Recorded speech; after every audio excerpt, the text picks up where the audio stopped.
Welcome to our channel. So today we will read a poem by Nizam Ezekiel. The title of the poem is Goodbye Party for Miss Pushpa T.S.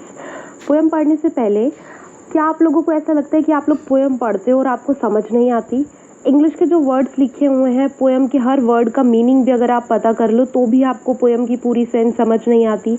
Exam के बीच में आपको सिर्फ 3 या 4 line देकर बोला जाता है कि आप 200 वर्ड 500 वर्ड का आंसर लिखो और आपको नहीं पता होता कि इन 3 या 4 लाइन से आप ऐसे इतना बड़ा आंसर कैसे लिख सकते हैं. If you want to know the answer all of these questions, please watch this video till the end. Through this poem, I'm not only telling you how to read this poem, I'm trying to teach you how to read any poem anytime, however you want to read. So by this poem of Nizam Ezekiel, Goodbye Party for Miss T.S. Pushpa, I'll try to teach you all the tricks and techniques which you can use to analyze any poem in your syllabus for any English book, for any English poem. So the title of the poem, Goodbye Party for Miss Pushpa T.S. by Nizam Ezekiel. First, read the text. Very important trick. The number one thing is read the text. If you are reading a poem, read it full. If you are reading a short story, novel, try to read it full. Sometimes it happens that you have lengthy novels, so you can read their summary first before reading the novel. So today we are focusing on the poem. So let's begin the poem, reading the poem. Friends, our dear sister is departing for foreign in 2-3 days, and we are meeting today to wish her bon voyage. You are all knowing, friends, what sweetness is in Miss Pushpa. I don't mean only external sweetness but internal sweetness. Miss Pushpa is smiling and smiling even for no reason but simply because she is feeling. Miss Pushpa is coming from very high family. Her father was renowned advocate in Balsar or Surat. I'm not remembering now which place. Surat, yes. Once only I stayed in Surat with family members of my uncle's very old friend. His wife was cooking nicely. That was long time ago. Coming back to Miss Pushpa, she is most popular lady with men also and ladies also. Whenever I ask her to do anything, she was saying, just now only I'll do it. That is showing good spirit. I am always appreciating the good spirit. Pushpa Miss is never saying no, whatever I or anybody is asking. She is always saying yes, and today she is going to improve her prospect and we are wishing her bon voyage. So as all of you can see that this poem is in a very simple language. Before starting this or continuing this video, please like our videos and subscribe our channel. Only then you'll be able to watch more videos, watch more informative videos. So please subscribe and like videos, and also if you can share, please share. इस poem के बीच में जब हमने पूरी poem पढ़ी तो आपने एक चीज़ पे ध्यान दिया होगा कि सारी बातें जो है वो बहुत ही सिंपल इंग्लिश में बोली गई हैं. For an Indian reader it's very easy to understand this English because the quality of this poem is the Indian English. Please remember the word Indian English. बार बार हम पूरे डिस्क्रिप्शन के बीच में उस वर्ड को टर्म को यूज़ करेंगे. स्वदेशी अंग्रेजी इंडियन इंग्लिश. इस पूरी पोएम के बीच में जो निज़म एज़ेकियल ने लिखी है उन्होंने ऐसे फ्रेजेस, ऐसे सेंटेंसेस का स्ट्रक्चर, ऐसी ग्रामेटिकल चीज़ें यूज़ करी हैं जो सिर्फ इंडियन रीडर या स्पीकर जो है इंग्लिश लैंग्वेज के वही यूज़ करते हैं. So first example is the title of the poem is Goodbye Party. So goodbye party, what does exactly a better word for goodbye party could be? What a better word we can have for goodbye party? You can guess farewell. Farewell party schools में होती है, but यहाँ पे जैसे कि हर एक Indian speaker का होता है कि अगर उन्हें ज़्यादा बेटर वर्ड नहीं मिलता तो वो अपनी तरफ से ही एक सब्स्टिट्यूट वर्ड यूज़ कर देते हैं उसकी जगह पे. यहाँ पे जो स्पीकर है यानी कि जो भी इस पोएम में बोल रहा है, जिसने भी ये पोएम में वर्ड्स बोले हैं, उनको फेयरवेल वर्ड नहीं याद आया तो उन्होंने अपनी तरफ से गुड बाय पार्टी बोल दिया वर्ड्स. नाउ इस तरह से इस पूरी पोएम के बीच में you have to identify all the words and phrases which are characteristic of Indian English, जो Indian English को ही दर्शाते हैं कि किस तरह से ये सारी qualities Indian English की हैं. So goodbye party मैंने आपको एक example दिया. Now let's move forward and see what other examples we can have. So first example, first word is friends. To call someone friends एक और चीज़ आप पहले गेस कीजिए कि पोएम को पढ़ने से पहले, अब जब आपने पूरी पढ़ ली, आपको समझ आ गया कि okay this poem is about a farewell party, someone is giving farewell party to miss Pushpa, but can you guess what kind of people are giving a farewell party? वो रिलेटिव हो सकते हैं या उनके ऑफिस के लोग हो सकते हैं जो उनको ये फेयरवेल पार्टी दे रहे हैं, just because she is going to foreign, वो विदेश जा रही हैं, सो इसलिए उनको ये पार्टी दी जा रही है। सो अब जो स्पीकर है ये एक तरह की स्पीच उन्होंने यहाँ पे दी है, और इस स्पीच के बीच में वो एड्रेस करते हैं, friends our dear sister is departing for foreign in 2-3 days and we are meeting today to wish her bon voyage. So ये पहला स्टैंडर जो है, आप इसमें देखिए फ्रेंड्स कह के बुलाया गया है। Please remember that in foreign culture और in English culture, by English I mean British, American और Australian, where native English speakers are there, ऐसे लोग जिनकी मातृभाषा ही अंग्रेजी है, उन सब लोगों के बीच में किसी को फ्रेंड्स बोलना is not a very casual thing. जो लोग आपके दोस्त होते हैं आप सिर्फ उन्हें ही दोस्त बोलते हैं, उन्हें ही फ्रेंड कहते हैं, उसके अलावा आप जान पहचान वाले लोगों को फ्रेंड्स नहीं कहते यूजुअली। बट इन इंडिया हम हर किसी को फ्रेंड्स कह के बुला सकते हैं, तो यहाँ पे बेटर वर्ड हो सकता था लेडीज़ एंड जेंटलमैन और डियर कलीग्स, अगर ये ऑफिशियल पार्टी है तो। बट वो सारे वर्ड्स का यूज़ ना करके फ्रेंड्स वर्ड का यूज़ किया गया है। सो ये वर्ड इंग्लिश सेंस ना देते हुए इंडियन क्वालिटीज़ जो हैं इस पोएम की वो दिखा रहा है, बिकॉज इंडिया में वी कॉल ईच अदर मित्रों, प्रिय साथियों, these words we use. So friends is an example of Indianness of English. Another second line, our dear sister, again calling someone sister or mother. Foreigner people or native English speakers, they do not do that, because for them they call mother and sister only to the people who are their real mother and sister, जो सिर्फ सच में उनकी माँ या बहन या relation में है, सिर्फ उन्हीं को उस एड्रेस से बुलाते हैं। But in India it's very common, सारी आंटीज़ जो एल्डरली विमेन है सबको आप माता जी, दादी जी कहकर बुलाते हैं, एंड इवन जो आपकी एज की लेडीज़ हैं उनको आप बहन जी, दीदी, इस तरह से आप कहकर बुलाते हैं। So it's very common in India. So here they are using English words, our dear sister, but the quality, the characteristics are Indian. So this is the very characteristic point of Indian English. जिस तरह के ये 2-3 point, farewell party, friends, dear sister, ये 3 points जैसे मैंने अभी आपको बताया, तो इस तरह के पॉइंट्स ही आपको इस पूरी पोएम में ढूंढने हैं। सो फर्स्ट ऑफ ऑल हमने क्या किया कि पोएम को पहले पढ़ा कि एग्जैक्टली पोएम में है क्या, that is the first step. Second step is कि आप पोएम को कंपेयर करके देखिए कि जो वर्ड यहाँ पे यूज़ किया गया है उस वर्ड के अलावा कोई और वर्ड यूज़ किया जा सकता था।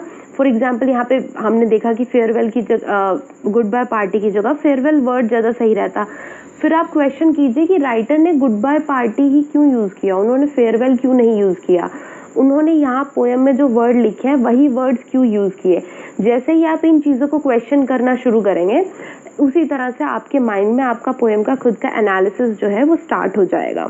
सो अभी हमने 2 लाइनें एनालिसिस करी हैं, उसके बाद now let's come to the third line, friends our dear sister is departing for foreign in 2-3 days। Now the third line is departing for foreign. This is also very like important misuse of English grammar by Indian people. They overuse the present continuous tense. Present continuous tense means subject plus verb plus ing plus object. इस form का हम over use करते हैं, यानी कि जहाँ पे simple present tense use होना था वहाँ पे हम प्रेजेंट कॉन्टिन्यूस टेंस जो है वो ज़्यादा बार यूज़ करते हैं, like here is departing for foreign. तो ये पॉइंट आपको कहाँ से पता लगा? ये आपको पता लगा जब आपने एक्चुअल में राइटर के बारे में सर्च किया, उनके राइटिंग स्टाइल के बारे में सर्च किया, तब जाके आपको पता लगा कि अच्छा ये राइटर बार बार अपनी पोएम में प्रेजेंट कॉन्टिन्यूस टेंस यूज़ करते हैं, ये दिखाने के लिए कि इंडियन लोग इस टेंस को ओवर यूज़ करते हैं। सो आपको थोड़ी सी एक्स्ट्रा रिसर्च भी करनी पड़ती है। First step reading, then research. So we will also notice, पूरी पोएम के दौरान we will notice that how many times the poet is using the present continuous tense. Fourth line, in 2-3 days. This expression is the direct translation, literal translation of Hindi idiom 2-3 दिन में, in 2-3 days। जबकि English में this is wrong. In English we use 2 or 3 days, 2 or 3 days, 2 और 3 दिन में। But in Hindi we do not include और, we just say 2-3 दिन में। So here they are literally translating, Hindi से सीधा इंग्लिश में ट्रांसलेशन करके अब वो लाइन यहाँ पे पोएम में यूज़ करी गई है। सो this is again an Indian quality.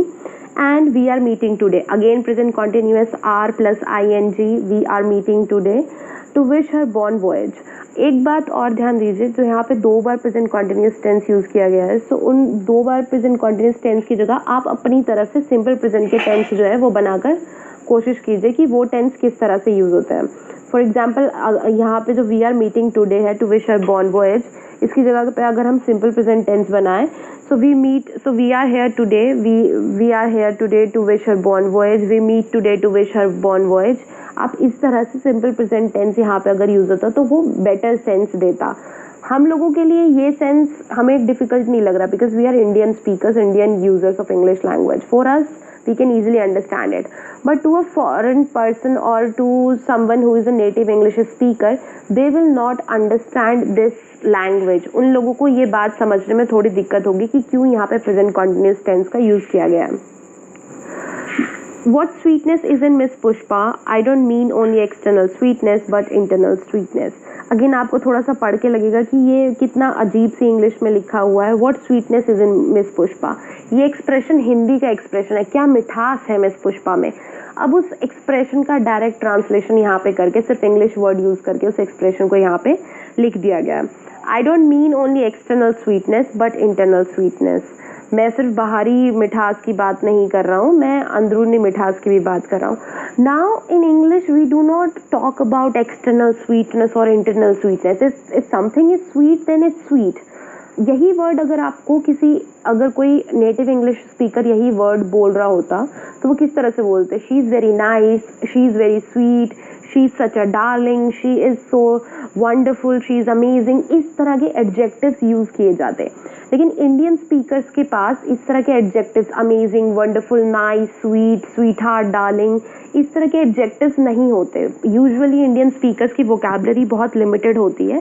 So what happens कि हम लोग उन वोकैबुलरी को, एडजेक्टिव्स को ढूंढने की जगह उनके यहाँ पे अपनी हिंदी के वर्ड्स उनका डायरेक्ट ट्रांसलेशन करके वो यूज़ करते हैं. जैसे कि यहाँ पे बाहरी सुंदरता और अंदरूनी सुंदरता, जबकि इंग्लिश में अगर आप अंदरूनी सुंदरता की बात करें, you can just say, oh what a nice person, she is a very nice person, she is a very amazing person, wonderful person, caring person. All these adjectives we can use, but here the poet is not using. इसका मतलब ये नहीं कि निज़म is equal को ये सारे adjectives नहीं आते थे, उनको आते थे, लेकिन उन्होंने जानबूझकर इस पोएम के बीच में ऐसे वर्ड्स का यूज़ किया है जो इंडियन लोग अपनी डेली की भाषा में यूज़ करते हैं. Miss Pushpa is smiling and smiling. Again present continuous is smiling and smiling. Verb का 2 बार यूज़ करना, smiling and smiling. This is also an Indian quality. हम लोग बार बार बोलते हैं, जैसे if someone ask how was the movie, we say oh it was so, it was okay okay. So this so okay okay is an Indian expression, because Hindi में होता है हाँ ठीक ठीक थी, हाँ बस ऐसे ही थी, ठीक ठीक थी. सो दिस ठीक ठीक word, like saying the word 2 times is a Hindi habit, is a Indian language's habit. So when people use English language, Indian people use English language, they use those grammatical rules. जो उन्होंने हिंदी की language में जो grammatical rules use करे हैं, वो वही grammatical rules यहाँ पे इंग्लिश की लैंग्वेज में यूज़ करने लग जाते हैं.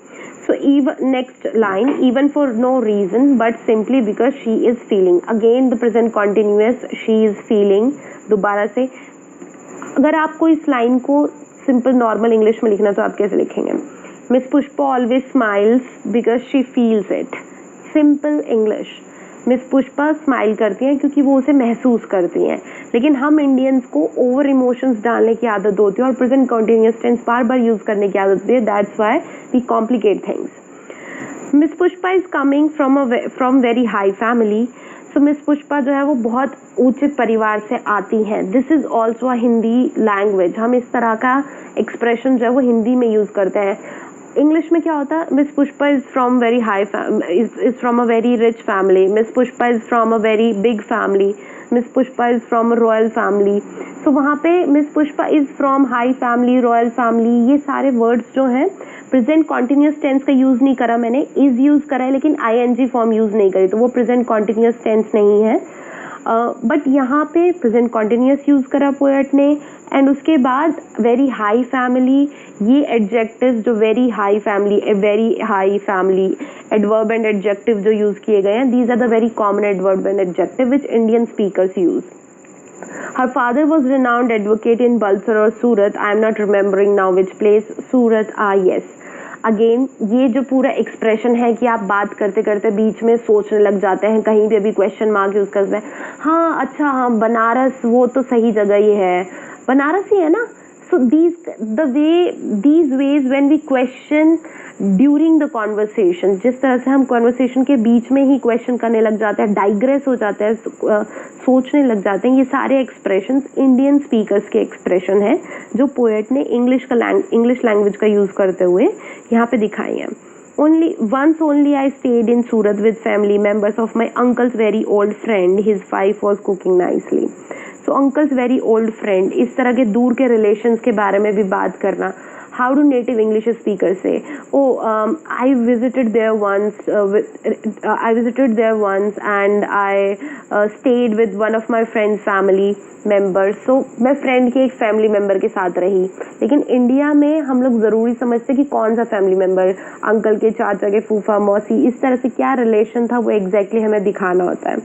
His wife was cooking nicely. ये word ये सेंटेंस जो पूरा है, his wife was cooking nicely, ये अपने आप में एक कॉमिक सेंटेंस बन जाता है. उनकी वाइफ अच्छे से खाना पका रही थी. अगेन प्रेजेंट कॉन्टिन्यूस टेंस का यूज़ करा हमने. उनकी वाइफ अच्छे से खाना पका रही थी. ऑल्सो उनकी वाइफ अच्छे से पक रही थी. His wife was cooking nicely. अगर आप वाइफ की जगह पे यहाँ पे राइस कर दीजिए, his rice was cooking nicely, उनके चावल अच्छे से पक रहे थे. His wife was cooking nicely, उनकी बीवी अच्छे से पक रही थी. अब ये एक सेंस ये भी देता है कि उनकी बीवी जो है वो इरिटेट हो रही थी, घर पे मेहमान आ गए हैं ये सब देख के. और ये सेंस भी इंडियन रीडर जो है उसके दिमाग में ही ये सेंस आएगी, फॉरेन रीडर या नेटिव इंग्लिश रीडर के दिमाग में नहीं आएगी. लेकिन क्योंकि पकना, अरे दिमाग पक रहा है मेरा, this expression is an Indian expression. So his brain was cooking, his wife was cooking nicely, ये चीज़, ये एक्सप्रेशन सिर्फ इंडियन एक्सप्रेशन है. और यहाँ पे प्रेजेंट कॉन्टिन्यूस टेंस का भी यूज़ है. So you can see that how beautifully the language is playing a role to show us that how Indian speakers use English language. That was long time ago. Coming back to Miss Pushpa, she is most popular lady with men also and ladies also. अब articles तो बीच में से missing है. A and दा अपनी मर्जी से जहाँ पे यूज़ किए जा रहे हैं वहाँ यूज़ हो गए, जहाँ नहीं यूज़ हुए वहाँ नहीं यूज़ हुए. For example that was a long time ago, ये होना था. Coming back to miss Pushpa, she is a popular lady. Again दोनों बार आर्टिकल मिसिंग है.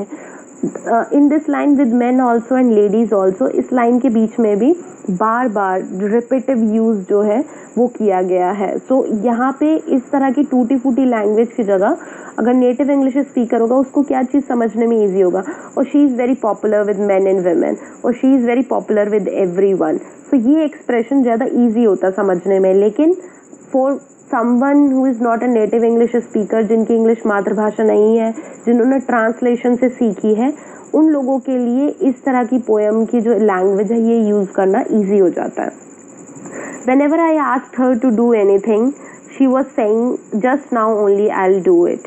So again यहाँ पे past continuous, she was saying, यहाँ पे दोबारा से continuous tense का ही यूज़ हुआ. past में हुआ but continuous tense ही है.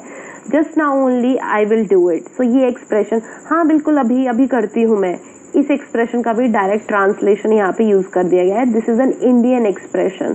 इंडिया में लोग इस तरह की बात करते हैं, but in English speaking countries there are different expressions. इस बात को कहने का अलग तरीका होता है. That is showing good spirit. Again present continuous.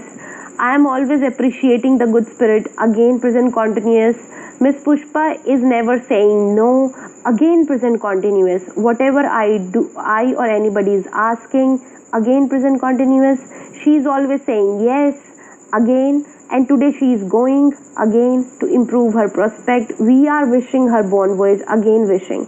So you see that asking, saying, wishing, going, all of these are the present continuous tense. इतनी बार प्रेजेंट कॉन्टिन्यूस टेंस का यूज़ हुआ है, जबकि ये सारे सेंटेंस सिंपल लैंग्वेज में simple present tense use करके बोले जाते, तो इनका मतलब ज़्यादा क्लियर होता। So we are wishing her bon voyage. Now I ask other speakers to speak, and afterwards Miss Pushpa will do summing up. So summing up, Miss Pushpa will say thank you. Miss Pushpa will show her gratitude. Miss Pushpa will give a thanks note, note of vote of thanks note. इस तरह की कोई बात miss Pushpa बोलेंगी, लेकिन उस time speaker के दिमाग में ये बात नहीं आई, तो उन्होंने बस वर्ड समिंग अप यूज़ करा। और sometimes what happen, we know some English words and we think we can use them anywhere. So उनको लगा कि थैंक यू तो हर कोई यूज़ करता है, तो समिंग अप यूज़ करते हैं, ये ज़्यादा बेटर होगा। Like when we write application and letter, हम उसके नीचे yours sincerely is nice, to use it is very like good thing.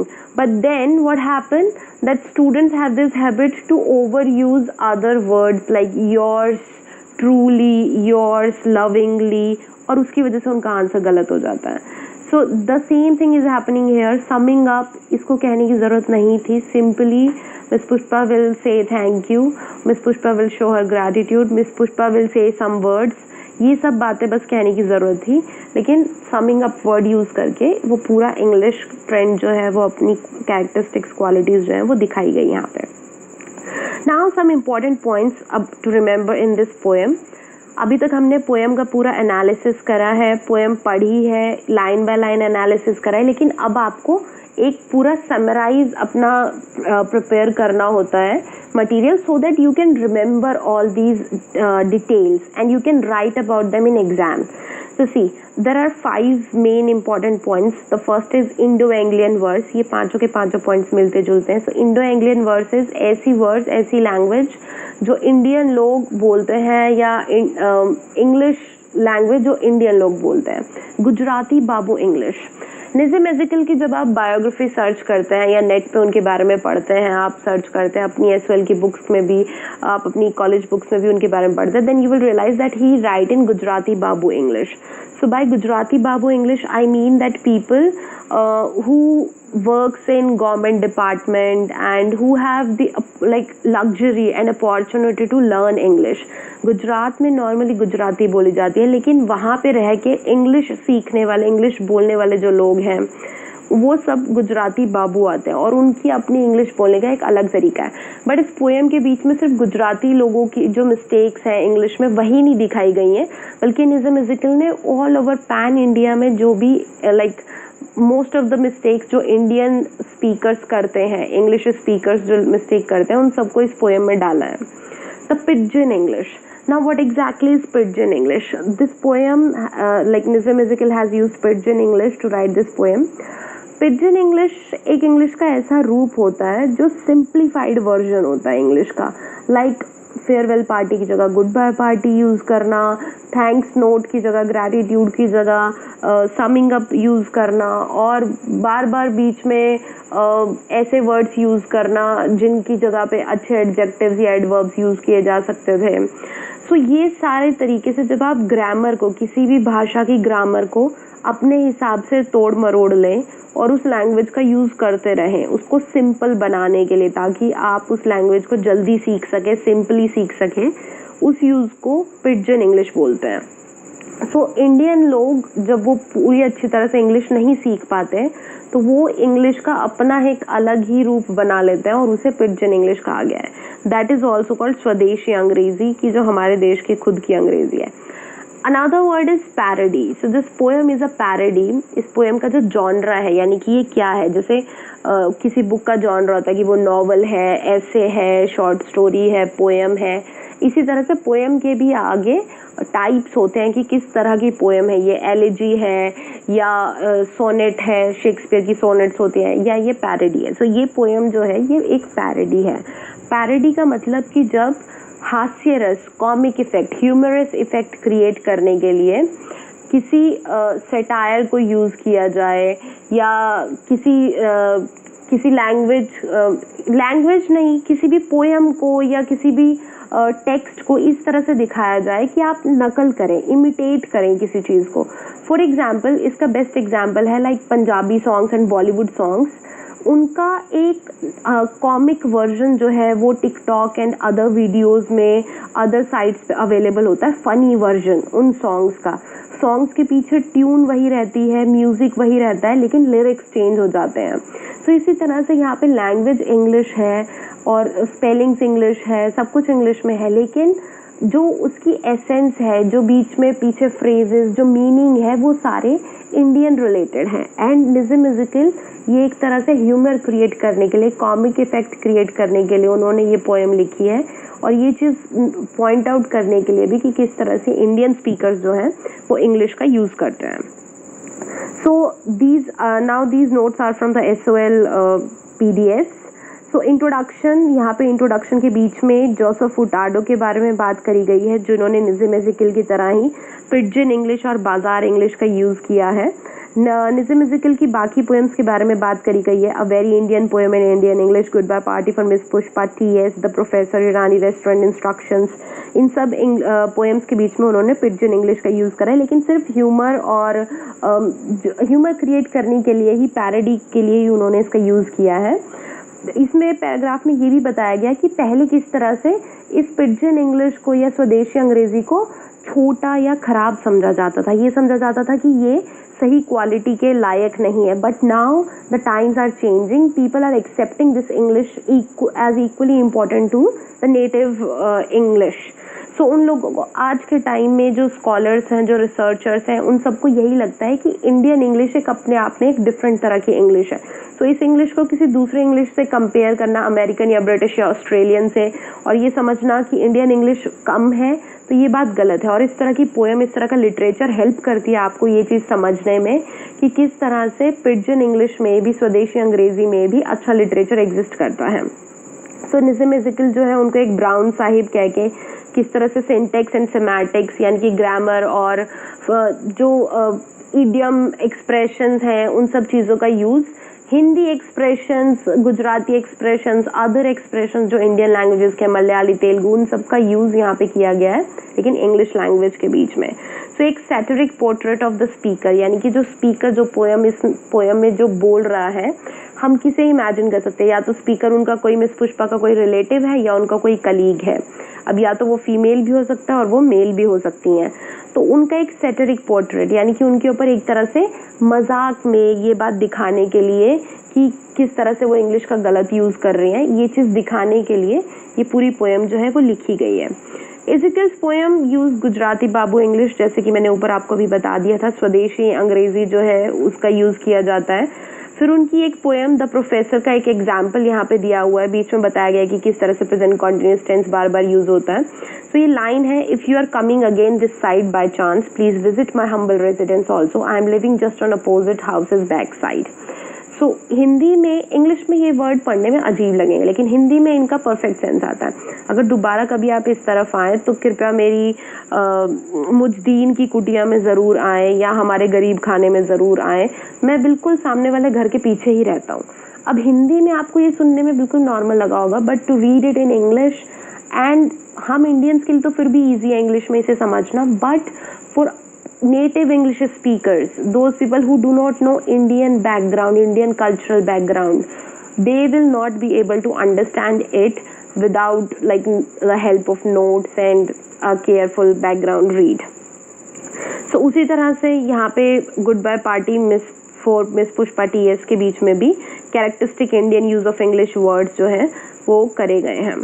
अब पोएम के बारे में यहाँ पे नोट्स आपको दिए गए हैं कि किस तरह से पोएम के बीच में क्या क्या वर्ड्स यूज़ किए गए हैं। डियर सिस्टर के बारे में यहाँ पे बताया गया है कि किस तरह से आप माता जी, आंटी जी, दीदी जी कह के बुलाया जाता है, और ये सिर्फ इसलिए ही नहीं कि आप उनको रिस्पेक्ट दे रहे हैं, बल्कि इसलिए भी कि एक अटेम्प्ट, एक कोशिश की जाती है कि आपका रिलेशनशिप उनके साथ इस्टेब्लिश हो सके।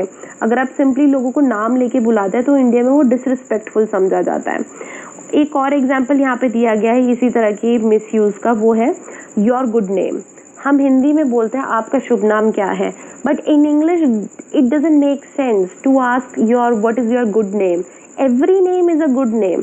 हम इंडियन लोगों को पता होता है शुभ नाम का क्या, उसके पीछे क्या मकसद है, क्या कॉन्टेक्स्ट है, but foreigners they are not aware of it.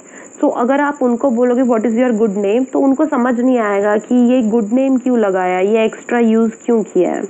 So this is just another example of miss use. Departing word यहाँ पे इसके साथ बताया गया कि किस तरह से प्रेजेंट कॉन्टिन्यूअस टेंस बार बार यूज़ किया जा रहा है। फॉरेन वर्ड का एक एग्जाम्पल दिया गया कि किस तरह से मिस प्रोनाउंसिएशन की जाती है। फॉरेन वर्ड को फॉरेन बोला जाता है, फॉरेन जा रहे हैं, विदेश जा रहे हैं, फॉरेन जा रहे हैं, but exactly it's foreign. So foreign की जगह फॉरेन बोला जाता है। Then bon voyage, it's a French word, but we can expect कि इस फ्रेंच वर्ड की प्रोनाउंसिएशन इस स्पीकर ने बिल्कुल भी सही नहीं की होगी। सो बाकी इस स्टैंडर के बीच में जैसे मैंने ऊपर ऑलरेडी डिस्क्राइब करा है कि किस तरह से his wife was cooking nicely, उस लाइन का डबल मीनिंग निकल के आता है कि वाइफ पक रही है और वाइफ खाना पका रही है, ये चीज़ें यूज़ करी गई हैं। और मेन ऑल्सो, विमेन ऑल्सो में 2 बार ऑल्सो लगाकर उसको गलत तरीके से दिखाया गया है। सो सुपरफ्लुअस यूजेज इसे बोला जाता है, यानी कि किसी चीज़ का बार बार यूज़ करना, ऑल्सो वर्ड का जानबूझ के बार बार यूज़ करना। Just now only faulty translation of Indian expression, improve her prospect. अब ये प्रोस्पेक्ट एक्चुअल में प्रोस्पेक्ट्स होता है, लेकिन यहाँ पे प्रोस्पेक्ट्स सही था, लेकिन उसकी जगह पे इन्होंने सिर्फ प्रोस्पेक्ट यूज़ किया। ये अनदर इंग्लिश कैरेक्टरिस्टिक है कि हम लोग सिंगुलर का प्लूरल बना देते हैं और प्लूरल का singular. Another example I will give you is the word child and children. So child का ऑलरेडी प्लूरल चिल्ड्रन होता है, लेकिन Indian readers have this habit to call childrens. इसी तरह से पर्सन का प्लूरल पीपल होता है, बट वी कॉल पीपल्स। अब वो पीपल्स, चिल्ड्रंस, ये सारे जानबूझ के ऑलरेडी प्लूरल चीज़ों का डबल प्लूरल बनाना है। अब यहाँ पे इसी तरह से प्रोस्पेक्ट्स जो वर्ड प्लूरल में यूज़ किया जाना था, उसका अपोजिट करके उसका सिंगुलर यूज़ किया गया है। ऑल्सो ये बात ऐसे दिखाई गई है कि विदेश जाना किसी के लिए भी, इंडियन लोगों के लिए किसी के करियर में कितना इम्पॉर्टेंट समझा जाता है।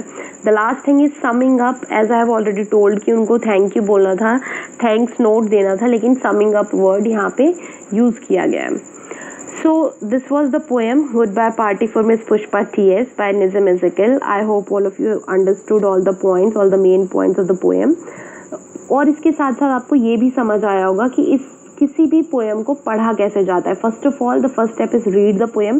Second, know about the other works of the poet, know about the background of the poet, कि पोएट का बैकग्राउंड क्या है, वो कब पैदा हुए, उन्होंने किस भाषा में लिखा, क्या क्या उनके बाकी काम थे, क्या क्या उनकी मेन थीम्स थी। Then try to analyse the poem, अपना खुद का एनालिसिस आप कीजिए कि यही वर्ड पोएट ने क्यों यूज़ किया है, इसी तरह से पोएम क्यों लिखी है, all of these details, and then try to answer the questions which come into your mind कि अच्छा ये इसी तरह से क्यों है। After that read another analysis which is available in your book और on internet, then you will understand any poem very clearly. So that's it for this video. Please like our video, subscribe our channel, and if you have any special request regarding any poem, any other poem or any other text which you want to learn or which you want me to explain to you, please do let us know in the comment section. And if you have any suggestion, any query, you can ask us or tell us in the comment section. Those of you who haven't subscribed, please subscribe our channel and like. It will help you guys to get to know our more videos. And thank you so much for this video.